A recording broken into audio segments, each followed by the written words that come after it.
capítulo 22. Mateo capítulo 22, los versos del 1 al 14.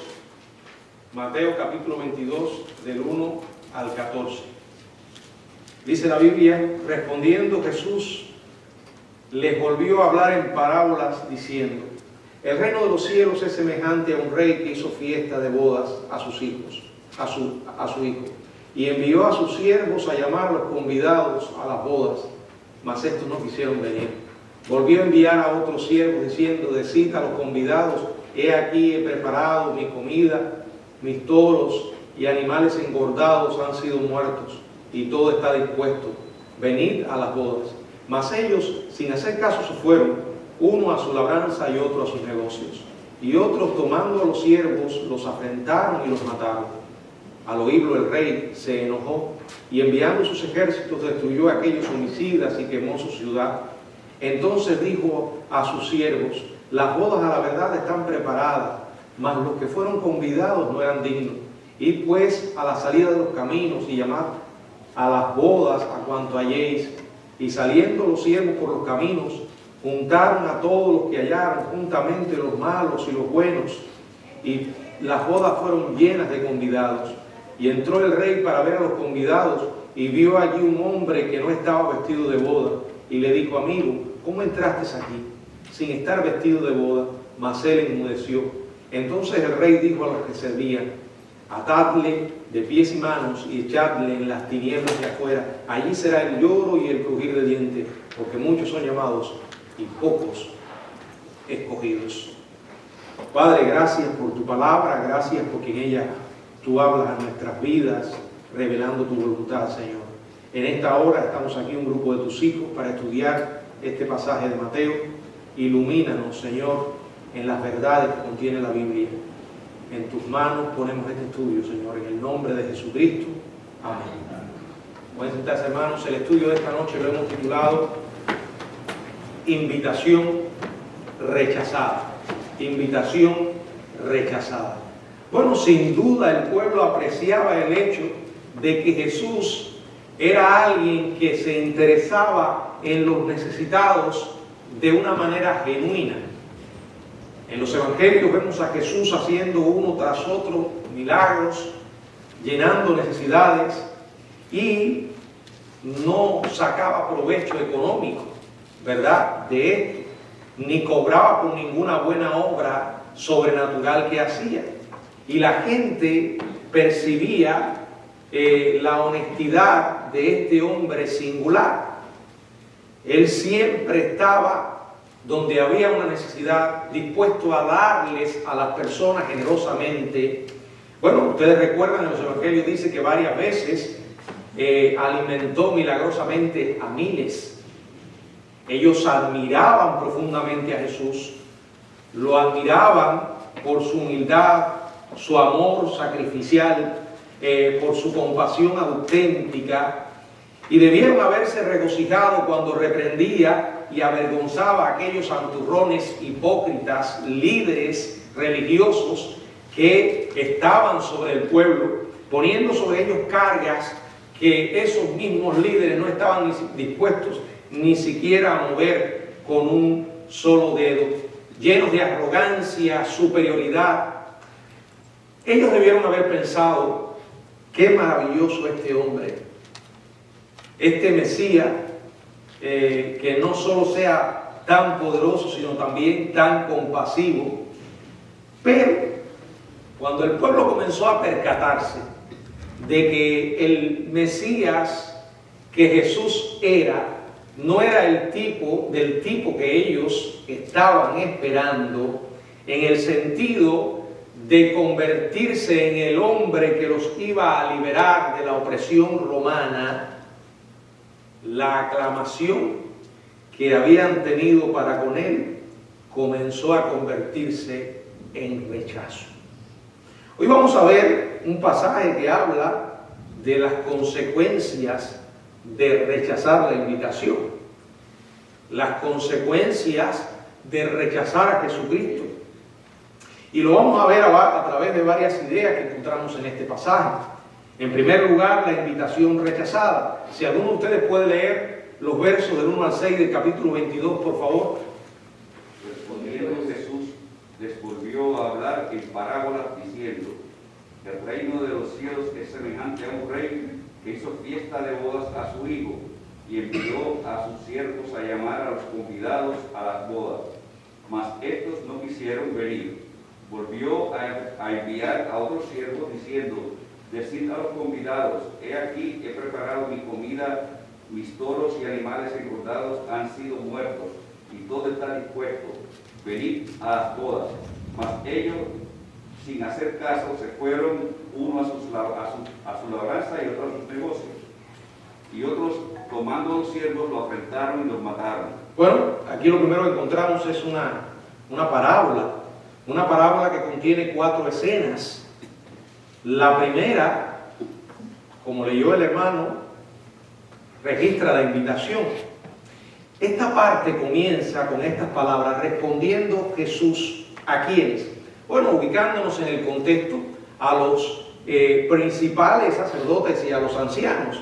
Observemos en el capítulo que antecede, en el verso 23, capítulo 21, verso 23, donde leemos estas palabras: cuando vino al templo, los principales sacerdotes y los ancianos del pueblo se acercaron a él mientras enseñaba y le dijeron: ¿con qué autoridad haces estas cosas?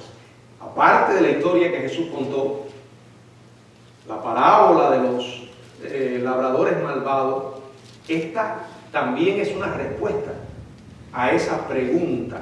Él sigue contestándoles el amargo reto que habían hecho a su autoridad.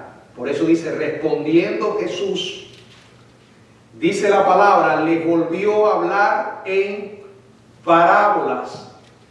Por tercera vez, ustedes saben que las parábolas eran un recurso que Jesús empleaba a menudo, donde usaba elementos muy conocidos por sus oyentes para transmitirles verdades espirituales. Era una especie de historia. Es probable que escucharan poco de lo que les decía, porque sus mentes ya en este momento estaban inclinadas y decididas a arrestarle y a quitarle del medio a través de una ejecución. Y en esta parábola el Señor establece que el tema sobre el que va a hablar, dice, es el verso 2, el reino de los cielos. El reino de los cielos. Ustedes saben, este es un tema que se menciona mucho en los evangelios y muchas veces se usa de manera sinónima con otro muy parecido, que es el reino de Dios. Y lo que representa cuando se menciona es el reino del gobierno soberano de Dios, lo que podríamos llamar la esfera continua y en desarrollo del gobierno de Dios por gracia. Bueno, de esto es lo que va a hablar. Y así comienza: el reino de los cielos. Dice allí, es semejante. Esta palabra es semejante, nos indica que lo que está haciendo es que ilustrando una verdad. Está usando una historia para transmitir un mensaje espiritual. En esta ocasión es una historia relacionada ¿con qué? Con una fiesta de boda. Bueno, en aquel tiempo, la fiesta de boda era indispensable o inseparable, digamos, de la boda. No podía haber una boda sin haber fiesta, ¿verdad? Ahora, eso implicaba una semana seguida de comidas y festividades. Podía durar hasta 7 días. Qué curioso, ¿verdad? El Señor se va a llevar a la iglesia y va a celebrar el tribunal de Cristo, las bodas del Cordero, ¿verdad?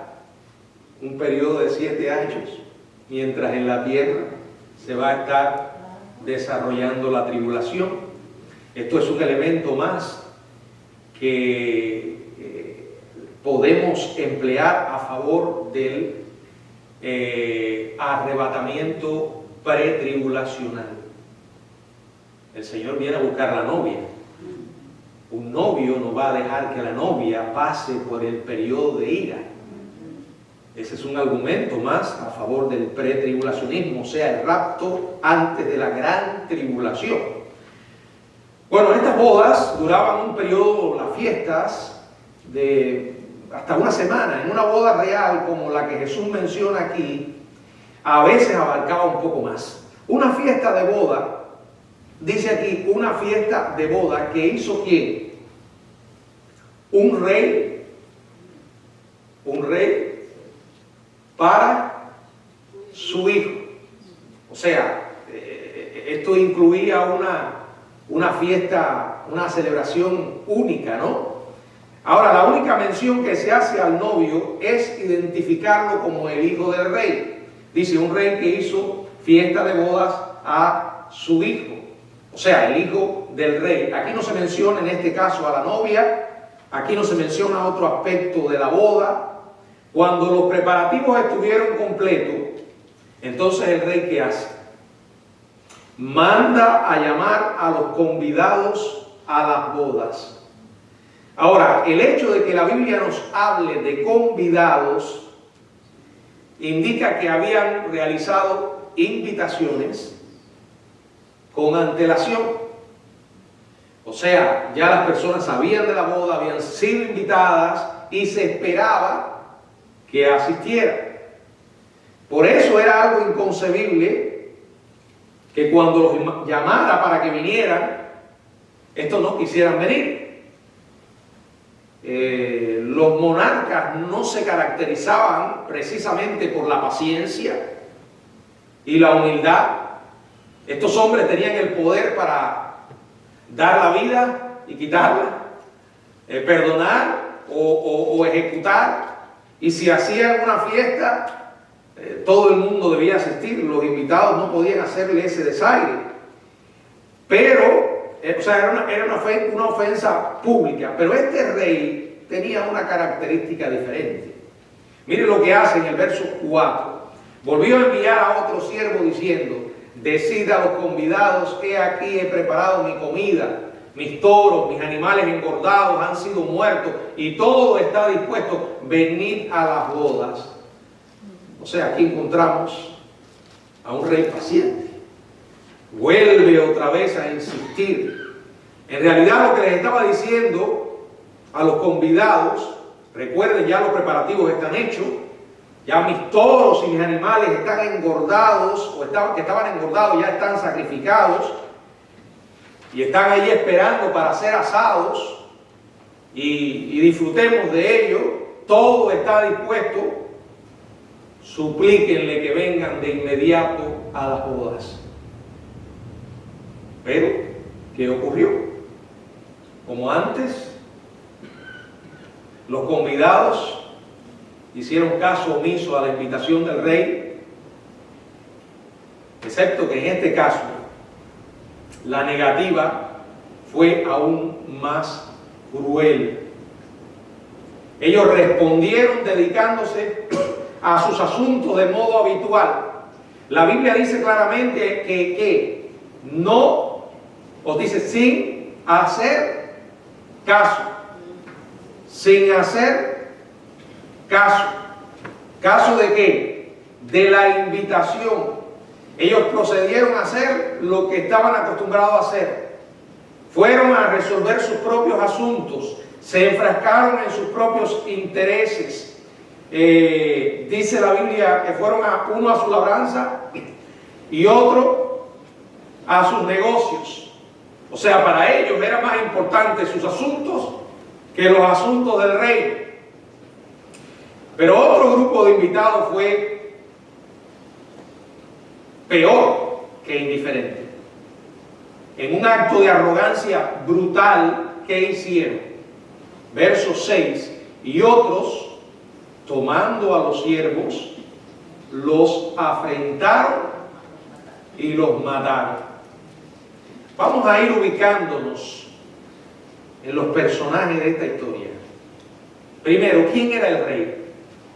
¿Quién es el rey? Es Dios.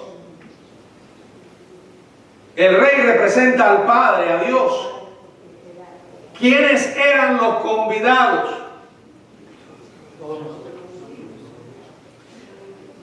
En un sentido contextual, eran, en primer lugar, ¿quiénes? Los judíos, el pueblo de Israel, que había sido llamado por él. Recuerden esto, que hay versículos de la palabra, la Biblia tiene, los versículos tienen una sola interpretación, pero varias aplicaciones. La interpretación a la luz del contexto que encontramos aquí, que eran los que estaba hablando de los judíos, porque la historia que contó anterior era hablando de Israel, la otra historia también era hablando de Israel, y recuerden que le estaba hablando, respondiendo la pregunta que le habían hecho, ¿con qué autoridad? Y ahí primero le cuenta la historia de los dos hijos, ¿se acuerdan? Que uno dijo, voy, y no fue, el otro arrepentido fue, que dijo que no iba a ir. Después contó la parábola de la viña, el labrador, o sea, que había plantado una viña y la arrendó otra vez nuevamente a los judíos. Ahora, en cuanto a la aplicación, no es desacertado aplicarlo a todas las personas, ¿verdad? La invitación se le hace a todo el mundo, la invitación del Evangelio, y siempre va a haber personas que la van a rechazar, la van a rechazar. Ahora, la fiesta de boda representa la bendición prometida de Dios para Israel, una figura comprendida por todos en ese día. Según la literatura talmúdica, la venida del Mesías estaría acompañado por un gran banquete ofrecido al pueblo escogido de Dios. Los siervos que Dios envió para que llamaran a los invitados, ¿quiénes fueron? Juan el Bautista, Jesús mismo con su predicación y enseñanza, los apóstoles, los profetas, los predicadores y maestros del Nuevo Testamento, porque el mensaje de ellos pertenece al Hijo del Rey, a Jesucristo. Sin embargo, los evangelios registran qué pasó. A Juan el Bautista lo rechazaron y lo decapitaron. Jesús fue rechazado y crucificado. Los apóstoles y profetas fueron rechazados y perseguidos, y la gran mayoría asesinados. Los convidados en la parábola representan a las personas preocupadas con la vida diaria y las actividades personales. En una aplicación general, vemos a las personas que cuando se le hace la invitación son indiferentes. Hoy la gente vive muy absorta en sus propios asuntos, que tienen muy poco tiempo o ninguno para mirar a Dios, ¿verdad? Básicamente son aquellos que tienen una mente secular, que están interesados en el aquí y en el ahora. Yo no sé si a usted le ha pasado, pero yo he hablado con personas que le he preguntado acerca de la eternidad. ¿Crees que hay una eternidad? ¿Crees que hay un infierno, que hay un cielo? Y muchas personas me han dicho, nunca me he puesto a pensar en eso, ¿verdad? Otros dicen, no me interesa. Bueno, en ese momento dicen eso, pero yo no creo que haya ser humano en esta tierra que cuando las cosas se le ponen difíciles y la enfermedad, el dolor toca a la puerta de su vida, no piense por un momento qué pasará después de la muerte. Si es cierto lo que dice la Biblia y predican los cristianos, estoy en problema. Yo creo que, hay que ser demasiado necio para nunca ponerse a reflexionar en la eternidad, ¿verdad? O en que haya algo. Vamos a llevarlo a la mentalidad de un incrédulo, ¿verdad? Algo más allá. Básicamente viven absortos en sus asuntos, pero también hay personas que son hostiles al Evangelio. Las personas que son hostiles al Evangelio de una manera agresiva en la historia están registrados como personas religiosas. falsos religiosos. Sabemos que las religiones han perseguido a los creyentes verdaderos a lo largo de la historia y los han asesinado. Bueno, ahí lo tenemos desde la época de la Biblia. Todas estas personas que persiguieron a Jesús y a los apóstoles, muchos de ellos se declaraban gente creyente en Dios. Son los proveedores del error quienes también son los más agresivos contra la verdad. Por eso, hermanos, es inevitable, según lo que dice la Biblia, que el sistema mundial final del anticristo sea religioso, no secular. Aunque el anticristo va a ser una figura política, va a estar muy, pero muy asociado a un líder religioso. De hecho, va a haber un punto en que las dos cosas se van a mezclar. Porque el anticristo no va a estar satisfecho con simplemente ser un líder aclamado y reconocido por el mundo, sino que va a querer ser Dios mismo. Y que le adoren y le reconozcan como tal. Bueno, aquí está la historia. Ahora, lo que vamos a ver a continuación es el castigo para los que rechazan. Las personas tienen la capacidad de tomar decisiones, pero no pueden escapar a las consecuencias de esas decisiones. El hombre está muerto espiritualmente, pero no tan muerto que no sea capaz de decidir: acepto o rechazo. Las dos cosas tienen consecuencias en la eternidad. Mire lo que dice el verso 7 y verso 8, si alguien puede leerlo. Al oírlo el rey se enojó y enviando sus ejércitos destruyó a aquellos homicidas y quemó su ciudad. Entonces dijo a sus siervos: las bodas a la verdad están preparadas, mas los que fueron convidados no eran dignos. Hermanos, esta segunda escena describe el castigo para los rebeldes que rechazan la invitación del rey. Al igual que la parábola de la viña en el capítulo 21, la paciencia del labrador tuvo un límite.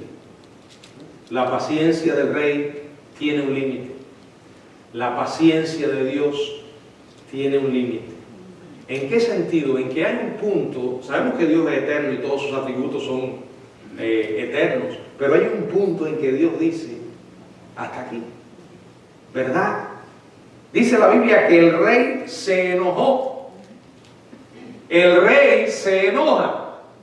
El Dios de la Biblia es un Dios que reacciona al pecado, responde a la maldad humana.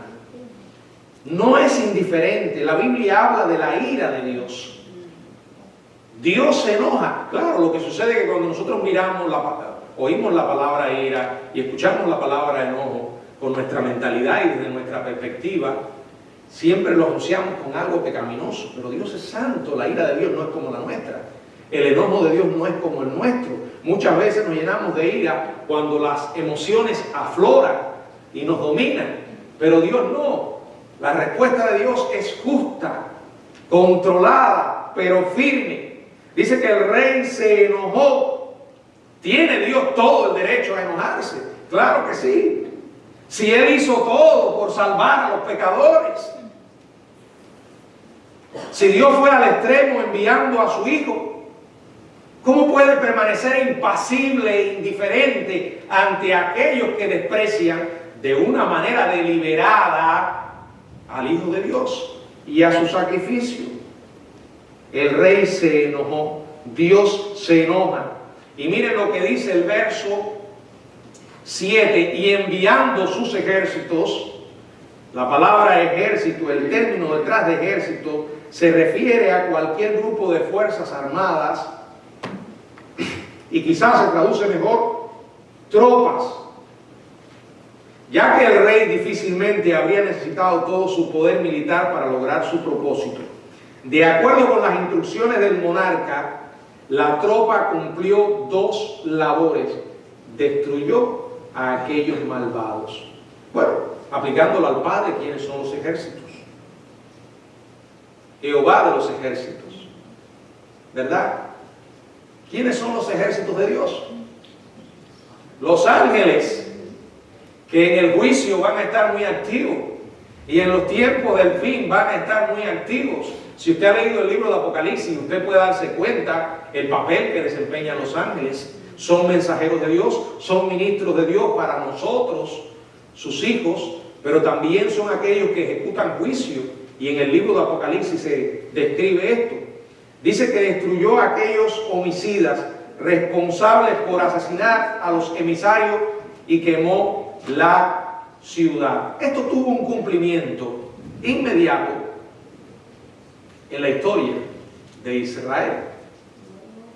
Bueno, digo inmediato, fue unos años después, en el año 70, cuando, ¿qué pasó? ¿Destruyó qué? Destruyó Jerusalén, tal como el Señor lo había dicho, ¿verdad? El rey explicó a su siervo que las bodas a la verdad estaban preparadas, pero los convidados no eran dignos de asistir. Ahora, ¿qué significa esto de que no eran dignos? La indignidad de ellos no se debió a que en sí mismos carecieran de la justicia requerida. Tampoco la invitación original ni los llamados posteriores se basaron en mérito alguno. Ahí la única clave, el único del cual dependía todo, era el rey, el compasivo rey. Ahora, entonces, ¿por qué habla aquí de digno? Lo que hace que una persona sea digna de recibir la salvación no es ninguna bondad humana, no es ningún logro religioso o espiritual. ¿Por qué? Porque si así fuera, estaría ¿qué? Contradiciendo la Biblia. La enseñanza en las Escrituras de manera general es que la salvación es ¿por qué? Es por gracia, es por fe, no es por obra para que nadie se gloríe. O sea, nuestros méritos, nuestros logros no juegan ningún papel con relación a la salvación. Simplemente lo que hace digno e indigno a una persona es aceptar la salvación que se le ofrece en Jesucristo. Aceptar la invitación que Dios Padre hace. Eso es lo que es ser digno. Demuestra esa dignidad al aceptarlo. Fíjense lo que dice Romanos: justificados pues por la fe. Cuando uno acepta a Jesucristo, se convierte en parte de la familia de Dios y de hecho es un ¿qué? Un justo. Ahora usted escucha la palabra justo y le parece, oh, este es justo, por eso se ganó la salvación. No, es justo porque ha sido justificado. Es digno porque Cristo nos ha hecho dignos. O sea, el secreto no es ningún secreto. Es aceptar la invitación del Rey. Es creer, es hacer, digamos, efectivo el sacrificio de Cristo en nuestra vida al creer. El pueblo de Dios declarado como no digno fue el pueblo escogido, Israel. No vino a Él libremente, no vino a Él a través de los méritos de Cristo. Lo rechazaron. Entonces Dios, ¿qué? Lo rechazó a ellos. ¿De manera definitiva? No. No, durante un tiempo. Rechazaron al Mesías, fueron arrojados temporalmente como nación y como único pueblo escogido. Si usted quiere entender el papel que juega Israel hoy y la relación que tiene con Dios, hermanos, lea en su casa Romanos capítulo 11. Allí habla del pueblo, como Dios temporalmente los dejó Acuérdense que comienza con la pregunta, ¿ha desechado Dios a su pueblo? En ninguna manera. Y entonces comienza a hablar. Ellos iban por un camino que no era el camino de Dios. Lo que buscaron no lo alcanzaron. Querían llegar a Dios a través de sus buenas obras, pero no fue posible. Los escogidos sí los alcanzaron. Entonces habla de que los gentiles han sido injertados en el olivo, ¿verdad? Pero que tengamos muchísimo cuidado de no envanecernos. Somos injertos. Pero como dice, no te jactes contra las ramas, y si te jactas, sabes que no sustenta tú a la raíz, sino la raíz a ti. Y luego termina, a partir del verso 25, con la restauración de Israel. Pero en aquel momento, ellos rechazaron al Mesías, al escogido. Vamos a ver que hay nuevos convidados. Verso 9 y verso 10, si alguien puede leerlo, por favor. Id pues a las salidas de los caminos y llamad a las bodas a cuantos halléis. Y saliendo los siervos por los caminos, juntaron a todo lo que hallaron, juntamente malos y buenos, y las bodas fueron llenas de convidados. Hermano, la tercera escena de la parábola describe a los que fueron convidados para reemplazar a los que habían rechazado varias veces al rey. El Señor le da una orden a sus siervos. ¿Cuál fue? Vayan a la salida de los caminos, llamen a las bodas a cuanto halléis. Hermano, esto exactamente fue lo que hizo el Señor en Mateo capítulo 28, verso 19. Si alguien puede leerlo, Mateo 28, 19. Por tanto, id y haced discípulos a todas las naciones, bautizándolos en el nombre del Padre, y del Hijo y del Espíritu Santo. O sea, Dios extiende la invitación aquí, al mundo, a todas las naciones. Tal como el rey dijo, saliendo los siervos por los caminos, juntaron a todos los que hallaron, malos y buenos. Llamaron por igual a los moralmente malos y a los moralmente buenos, que en realidad malos y buenos eran indignos de la fiesta del rey. Acuérdense que los convidados originales no fueron invitados porque eran superiores o más espirituales. Dios le ha recordado a Israel en más de una ocasión que Él los escogió no porque ellos tuvieran algo especial, sino porque Dios simplemente, soberanamente, les manifestó su gracia, su compasión. Dios siempre ha llamado a todo tipo de personas. Aquellos individuos que son considerados a los ojos de la sociedad gente mala. Y a otros que son considerados buenos. Sin embargo, cuando uno conoce el Evangelio y estudia la Biblia, se da cuenta que en realidad no hay malos ni buenos. Todos somos pecadores. El mismo Jesús dijo, si vosotros, siendo malos, sabéis dar buenas dádivas a vuestros hijos. O sea, no hay persona suficientemente justa para ganarse el favor de Dios. Repito, lo que hace digna a una persona de la salvación es lo que ha hecho digna de la salvación a las personas desde la misma caída. ¿Qué? La fe. Nunca Dios ha salvado absolutamente a nadie fuera de la fe. De hecho, desde el mismo comienzo, cuando Adán y Eva pecan, ellos, dice la Biblia, que intentaron cubrir su desnudez ¿con qué? Con hojas de higuera. O sea, es una ilustración del intento del hombre de cubrirse a sí mismo con sus buenas acciones. Pero Dios, ¿qué? Los cubrió con pieles de animales. Y el hecho de que fueran pieles de animales traía implícita la idea de un derramamiento de sangre. O sea, un mensaje desde el principio mismo de la salvación por gracia. Pero pastor, ¿y la ley? Y la cantidad de ordenanzas nunca tuvo la intención Dios de salvar a nadie por la ley. La ley en realidad fue aquello que Dios usó para demostrar al hombre que era imposible salvarse separado de su gracia. Cuando escuchamos la palabra gracia siempre la asociamos con el Nuevo Testamento, pero créanme, a lo largo de toda la Biblia está esa gracia, ese favor inmerecido que Dios muestra desde el mismo comienzo.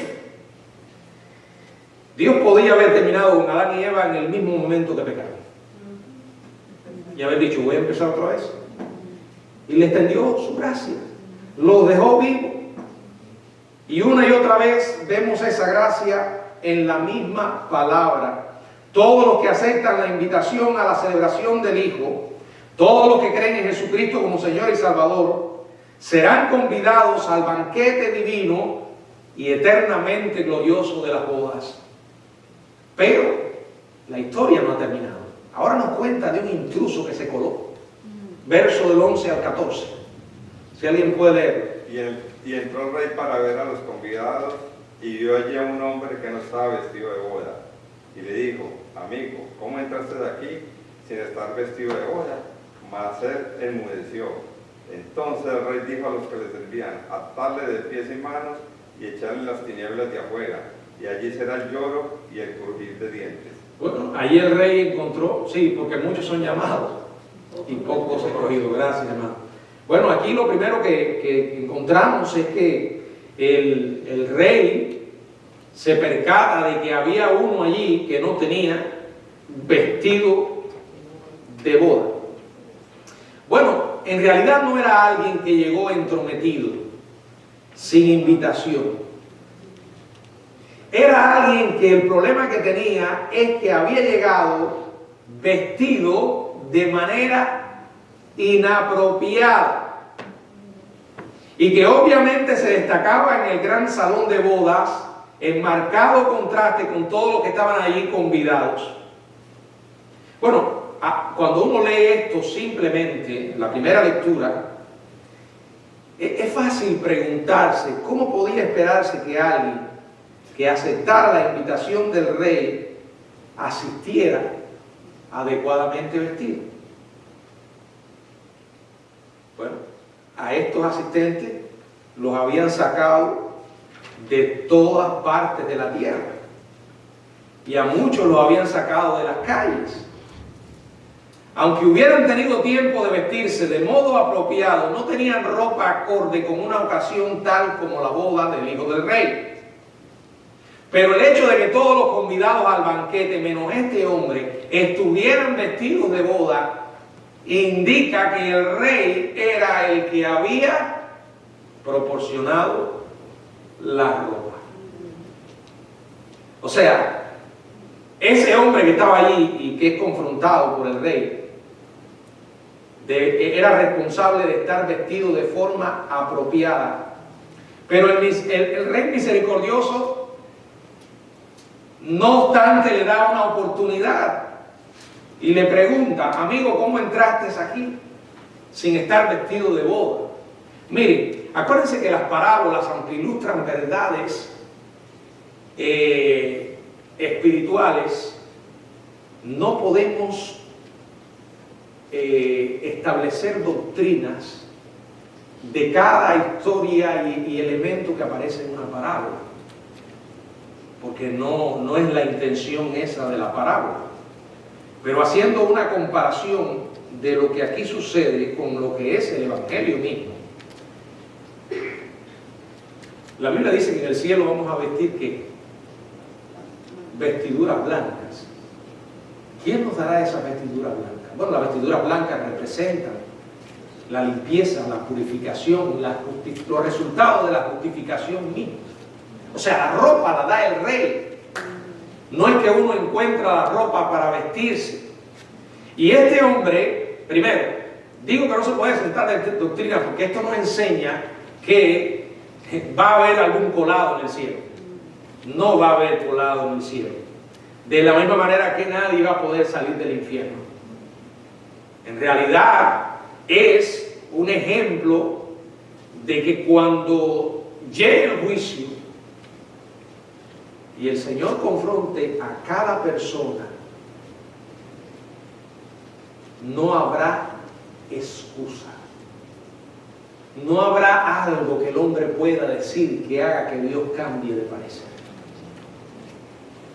De hecho, los dos juicios que habla la Biblia, el tribunal de Cristo y el juicio ante el gran trono blanco, en ninguno de los dos se determina el destino eterno de aquellos que van a estar allí. En el tribunal de Cristo estaremos todos los redimidos, pero allí no se estará decidiendo si vamos al cielo o no. Ya estamos por Cristo asegurados en la eternidad y en la casa del Padre.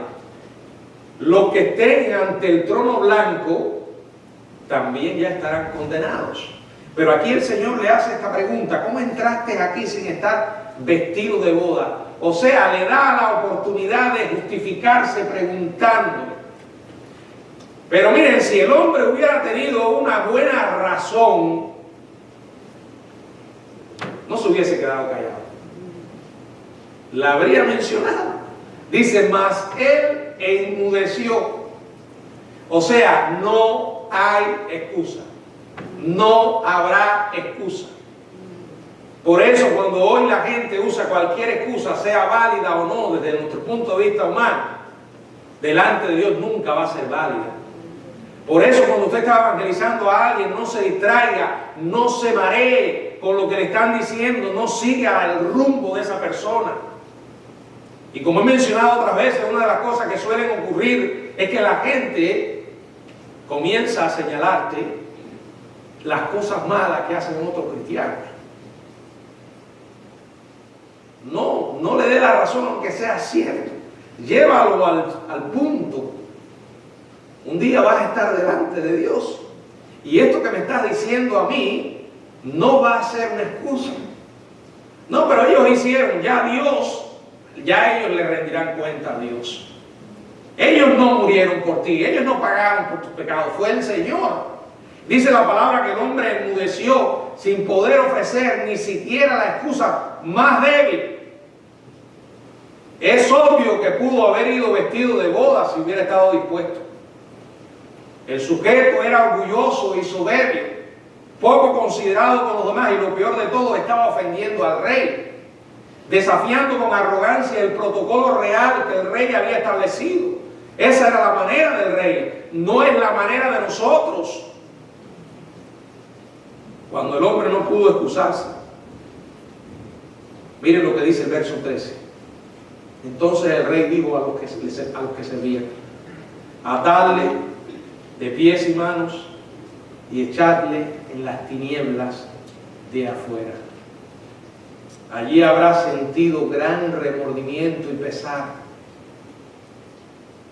junto a todos los demás que en ese lugar experimentarán por toda la eternidad el lloro y el crujir de dientes. ¿Saben? Yo me pongo a pensar cuando leo ahí que dice que le ataron los pies y las manos. ¿Qué le dice a usted eso?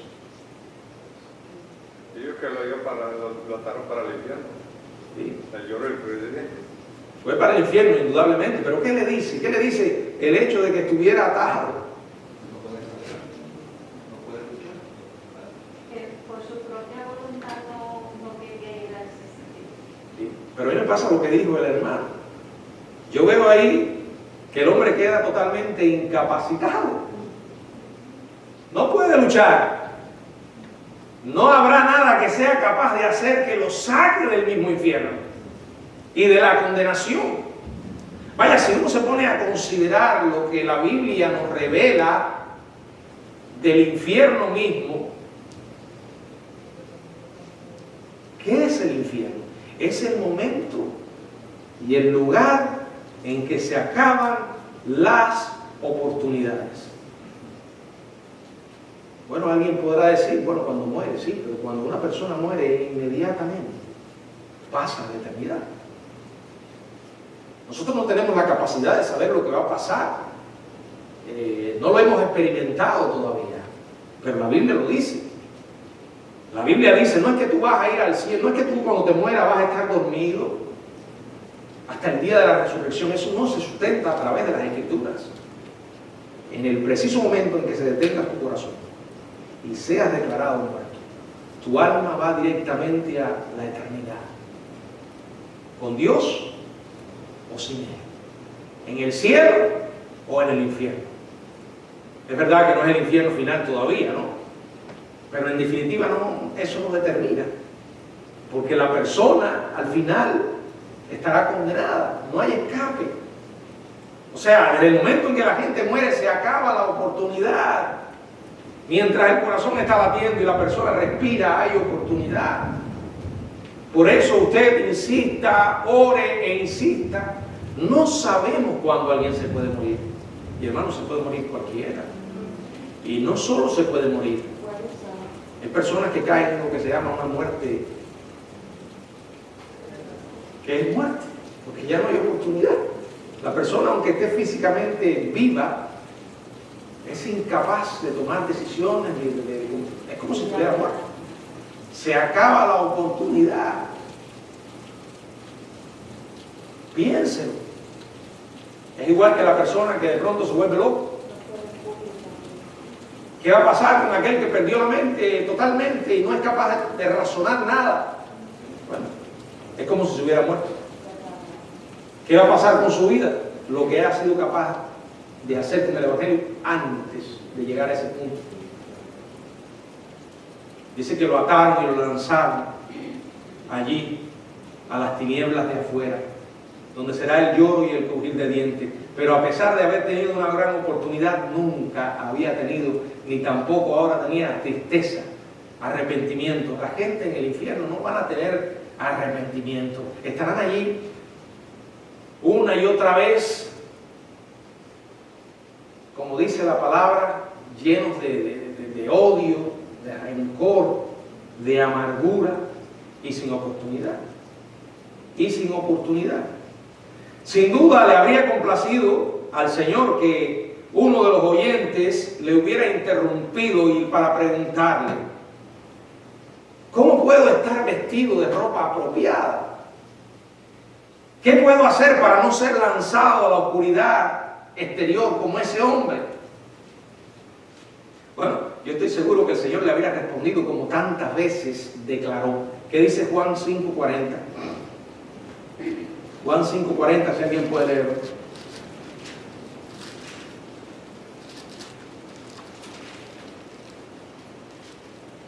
Disculpe, parece que no es el versículo que estaba. Bueno, sí, ese mismo es.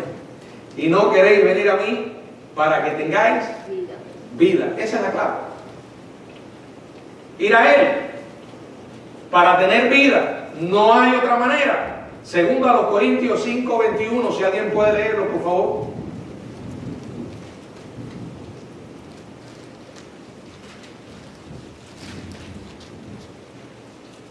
Al que no conoció pecado, con nosotros lo hizo pecado, para que nosotros fuésemos hechos justicia de Dios en él. No es que Cristo se volvió un pecador en la cruz, sino que Dios lo trató como tal. Como si Él estaba ocupando el lugar nuestro. Y allí termina la historia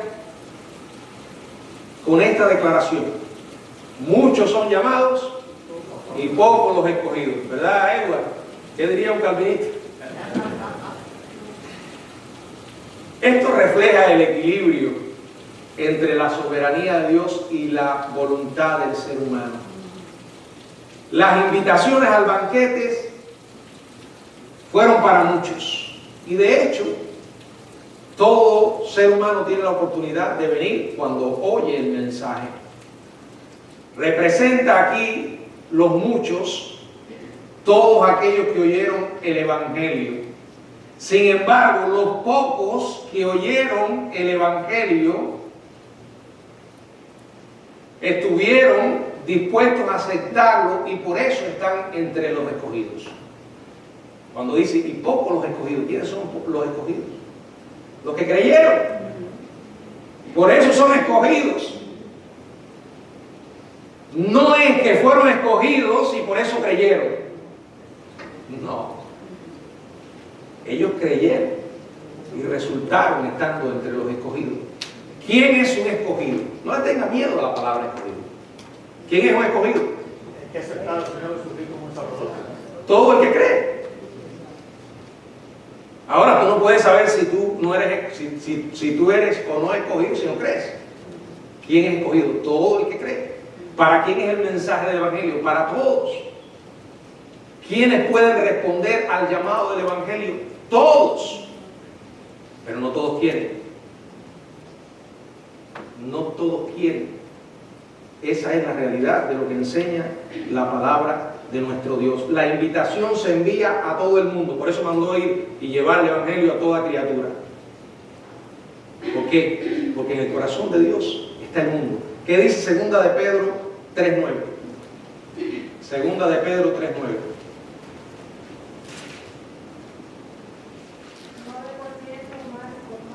No, el que dice, el Señor no retarda su promesa, según algunas la tienen por tardanza, sino que es paciente para con nosotros, no queriendo que ninguno perezca, sino que todos procedan al arrepentimiento.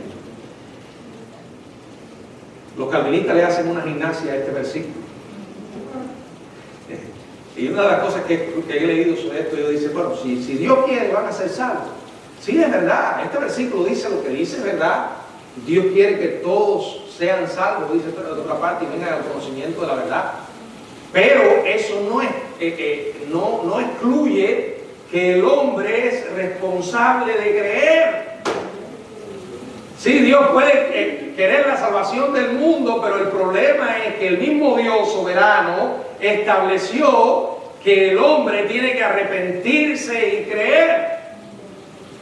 Ah, no, pero eso lo hace Dios. Bueno, yo creo que hay ahí una intervención de Dios, pero ¿en quién? En el que quiere.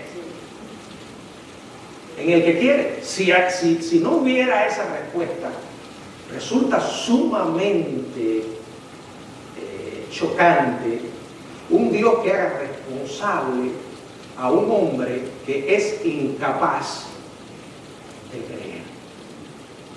No sé. Eso no encaja con la revelación de la Biblia, ¿verdad? No todo el mundo quiere a Dios. Muchos que afirman quererlo no lo quieren bajo las condiciones de Él.